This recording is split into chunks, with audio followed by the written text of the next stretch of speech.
Olá, bom dia. Começarei falando agora sobre o teste de anamnese infantil.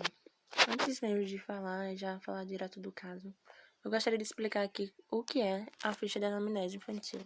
Ela nada mais é que uma entrevista que consiste em ouvir o paciente e entender quais são suas queixas e sintomas. Nesse caso aí, como é uma ficha de anamnese infantil, os pais que respondem, que falam os sintomas e o que está acontecendo com a criança. Temos aqui um caso de um menino de 3 anos, o nome dele é Maurício Alves Lima, nascido em 19 de novembro de 2018, tais como responsáveis a mãe Maria Gomes Santos, de 36 anos, o pai Edilson Santos Oliveira, de 41 anos. Bom, de primeira aqui a gente começa a perguntar qual é a queixa principal da criança. A mãe, ela respondeu no caso, que foi a dificuldade motora desde o nascimento. O segundo aqui é a história da doença atual. Bom, o paciente com antecedentes de prematuridade evoluiu com dificuldade motora, vem sendo avaliado no quadro de orientação quanto ao prognóstico, pois morava em uma cidade do interior do Acre e não tinha acesso a serviços médicos com neurologista. Nasceu na capital do estado, onde ficou internado na UTI neonatal por 46 dias e evoluiu com atraso do desenvolvimento motor. Bom, esse foi o relato da mãe. No próximo aqui a gente fala sobre a história gestacional. No caso, a mãe, que é G2P2A0, com 32 anos, gestação sem intercorrências. Bom, o que é isso? Não há alteração da evolução do andamento do processo gestacional fisiológico. A termo, que é aquele que ocorre entre 37 a 42 semanas, de 258 a 293 dias da gravidez. A Pagna, que é de 6 a 8, são bebês que enfrentam uma asfixia leve e transitória. História neonatal, que fala sobre o parto, que nesse caso aí foi vaginal prematuro, sem decorrência na 30ª semana da gestação.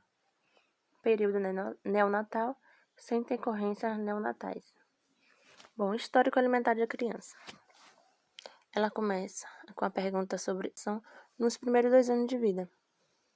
E ela relata que a partir do nascimento até os 9 meses de idade, de vida no caso, foram dados apenas leite materno. E após isso, esse período, ela começou a estimulação do consumo diário de frutas, verduras, legumes e proteínas nas refeições.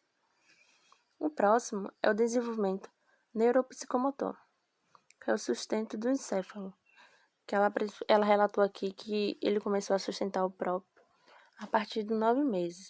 Bom, o que é isso? Para quem não sabe, é o início do sustento da cabeça, que afirma o pescoço, porque quando colocamos a criança deitada de barriga para baixo, já começa a levantar a cabeça voluntariamente. Outro relato que ela deu aqui foi sentar sem apoio, 2 anos, em pé com apoio, 2 anos e meio, andar sem apoio, ainda só anda com apoio. Fala poucas palavras, com dificuldade para articulá-las, mas aparentemente a compreensão está preservada. História vacinal. Bom, a mãe ela falou que a criança ela teve todas as vacinas tomadas da sua idade. O próximo aqui é a história patológica pregressa, que é se ele está consciente, orientado, bom contato com o examinador, motor, que é a força muscular grau 6, que é a força normal, em membros superiores, e grau 3, que é contração do movimento sem a gravidade ou com amplitude de movimento, incompleta contra a gravidade, em membros inferiores. Hipertonia global, que é o aumento anormal do tônus muscular, mais importante nos membros inferiores. Reflexos osteotendidos, que é os reflexos de alongamento profundo ou muscular, exaltados em membros superiores e inferiores, que é a patela e a quilhão. clono, presente em série de contração muscular, rítmicas e involuntárias, se sucede alternadamente.